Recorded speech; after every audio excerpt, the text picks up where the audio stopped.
church I'm still at now, with my mum. So I sort of just went along, went to the Sunday schools, sort of learnt a bit, but didn't really believe anything at all. It was just sort of something that I did with my mum.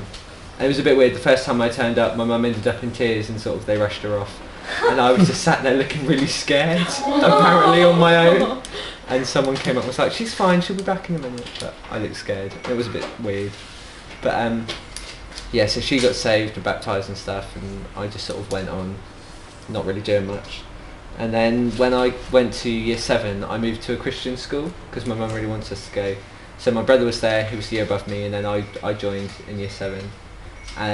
It was alright for about the first year, and it was small. And then when it got to the sort of second and third years, there was like a massive divide. It was the worst year group they'd ever had in the school. Out of my friendship group, 9 people left over 4 years, over 2 or 3 years. Like my best friends, there were only, by the end of the 5 years, there were only 2 of us who were the originals from sort of my group. So that was quite tough. I had become quite a quiet, sort of not confident, shy person who didn't really talk to people. Just spoke to a couple of people who were my friends. Stopped going to church. I got involved in one of the sort of kids ministries, which I still do, the Sparklers group that I do with the kids. So I carried on doing that sort of once a month, but it got so bad at some points because obviously the people who were bullying me were from church as well. So it got so bad at one point that I this is really stupid now. I used to turn up halfway through just to go in and do Sparklers and then go home again, and didn't practically talk to anyone. So I still believed about God, and I sort of thought it was real.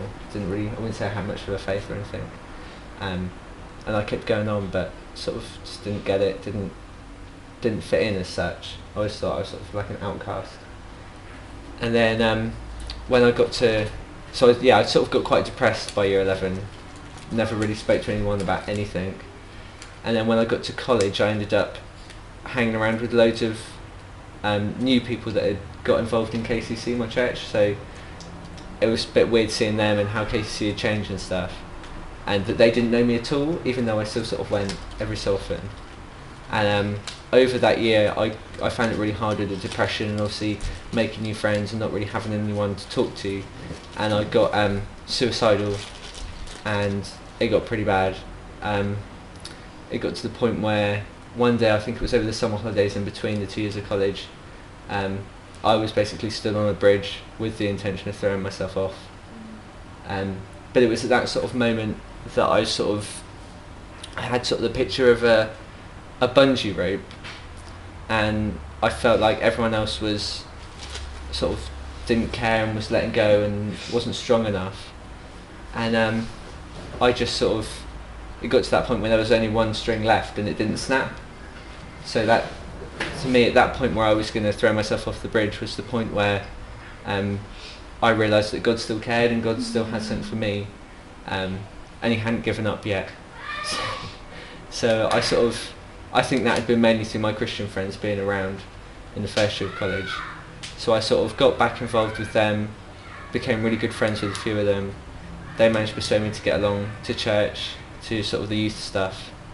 I went along to the cell groups, and I basically, the first time I went along to the church, the guy who's just had twins, he was doing a talk. I can't even remember what it was about, and I think I just came up with some sort of excuse like, I think I need to talk to you about something that you said. So I went round his house.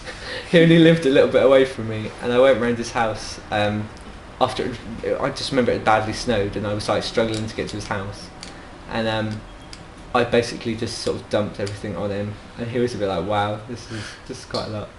But yeah, and then since then I've worked through a lot of things with him. I've talked to people from my church who I had really bad problems with. I've forgiven people. I got baptised. I got baptised a year ago last Easter. So yeah, on Easter Sunday. And then I did the Freedom in Christ course, and I now help lead stuff in the youth and in Sparklers. So yeah, big transformation from being someone who wouldn't talk and didn't think there was anyone there to someone who'll come here. Amazing. Wow.